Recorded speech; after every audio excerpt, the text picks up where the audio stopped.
मैं जानता था कि तुम यहाँ जरूर आओगे, डीमन लॉर्ड्स आर्मी के कमांडर। हाँ, मैं हूँ डीमन लॉर्ड्स आर्मी की 7वीं ब्रिगेड का कमांडर आइक, जिसे कोई हरा नहीं पाया।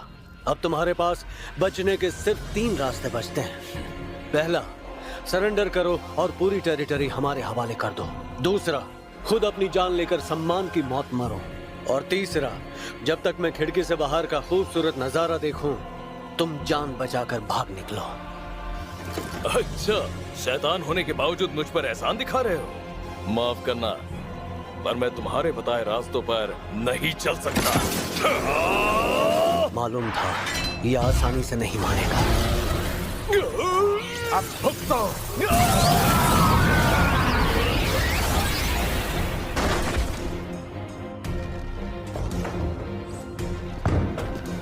आइक सर, आप ठीक तो हैं? इसके घाव ठीक करो। क्या? जिन सैनिकों ने सरेंडर किया उनका भी इलाज करवाओ।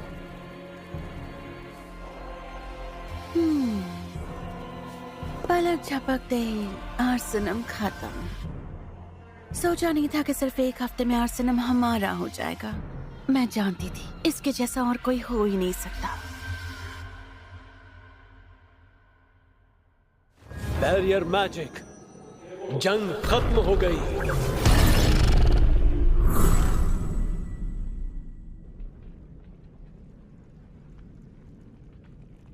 अगर मैं ये कहूं कि इतने लोगों को मौत के घाट उतारने का मुझे अफसोस नहीं, तो इससे बड़ा झूठ हो ही नहीं सकता।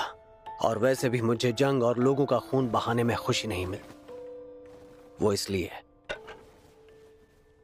क्योंकि मैं भी एक इंसान हूं, ना कि एक शैतान।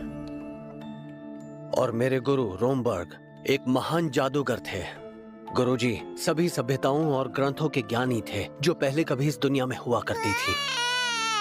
उन्होंने मुझे अपनाया और इंसान होने के बावजूद भी उन्होंने मुझे सारी कलाएं सिखाई।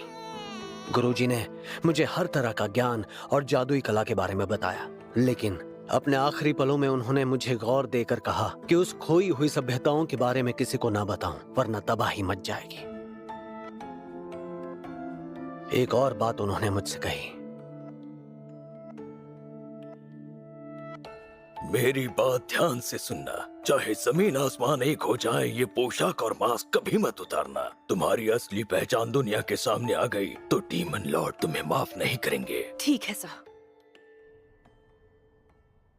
ये कमरा, यहाँ के हर कोने में ताकतवर जादू का खजाना है और मेरी इजाजत के बिना यहाँ कोई नहीं आ सकता। ये आवाज कैसी? ये क्या? अरे, कब से यहाँ छिपी हुई हो? मुझे माफ कर दीजिए, मुझसे गलती हो गई। सच कह रही हूँ, मैंने कुछ नहीं देखा। प्लीज मेरी जान मत लेना।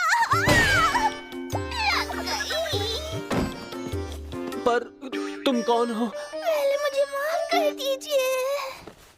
रोना तुम्हें नहीं, मुझे चाहिए। मैंने 20 सालों तक अपनी पहचान छुपाई और आज सब खत्म हो गया। आइक सर,